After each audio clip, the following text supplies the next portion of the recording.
Barney, you're muted. Okay. Mitch and I met 34 years ago at the Apollo Yoga Center in Lenox, Mass. And since that time, we were probably communicated 5 to 7 days a week in some form. Some weeks we only communicated 8 days. we communicated all the time. He requested, a few years after I met him, that I attend his ordination as a Zen priest.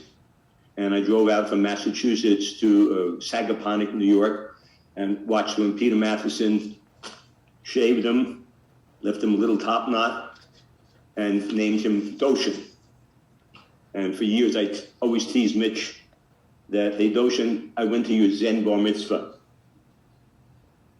And, at times I didn't know if we were brothers or he was my father. He had the ability Doshin had the ability to be with a person and relate and feel both that person's strengths and his weaknesses. He could relate to an individual in such a manner that he would honor their strengths and their weaknesses. He would elevate them so that their strengths would become even stronger, while at the same time also elevate their weaknesses so that these weaknesses became less predominant in that person's life.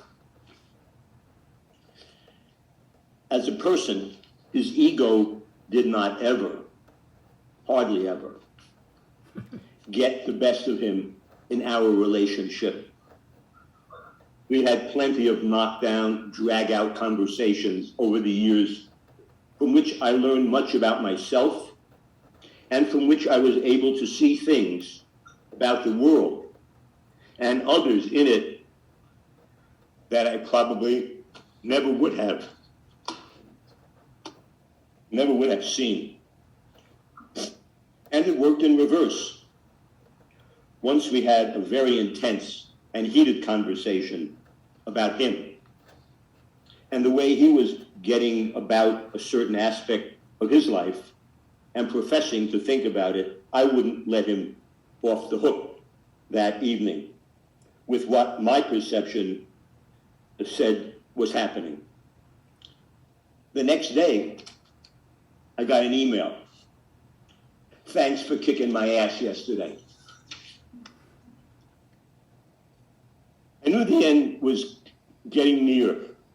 About 3 weeks ago, when Mitch called me from the hospice, and I finally felt it appropriate to ask him the question, how is he doing with all of this?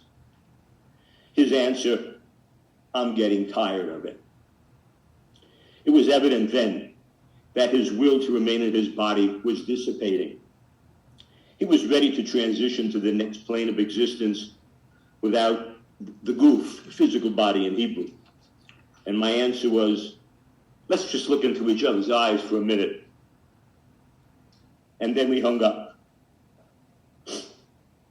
I think possibly I was the last person to speak with Mitch, outside of whoever spoke to him at the hospice.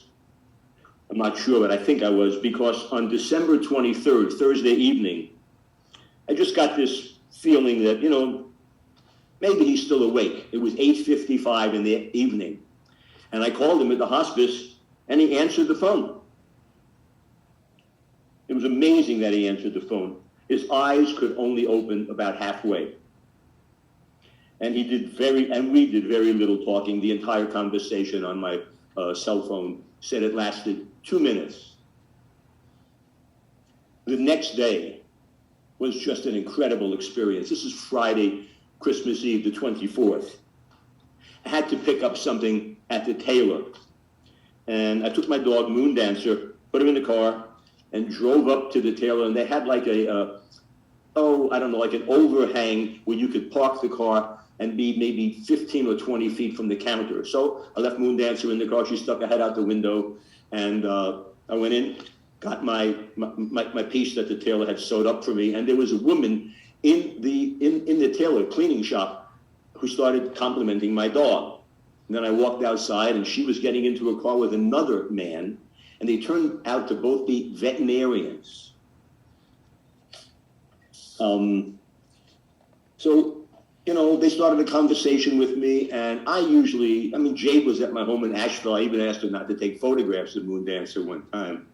And for some reason, which I'll state it as I wind this up, I started having a conversation with this couple who I didn't know, veterinarians, and told them a bit about my dog's background, which I usually don't share with anybody except very, very close friends. When it was over, I said to myself, what are you doing? What did you just do? You're talking about things that you barely talk about with anybody, with strangers? I mean, come on, Bernie, just give yourself a break, stop. And all of a sudden,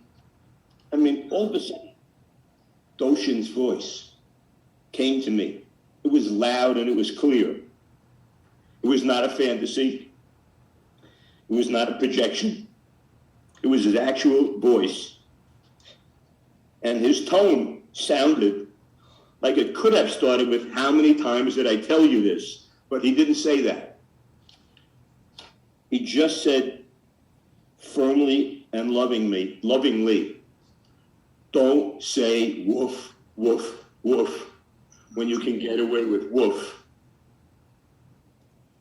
And then I knew why I bothered speaking to those two people who I don't even know and had no business sharing personal information with, because I needed to hear Doshin's voice one more time and for him to tell me to shut up because you talk too much.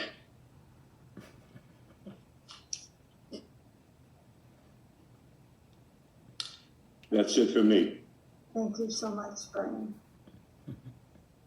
Chris Hibbard will share next. Chris first met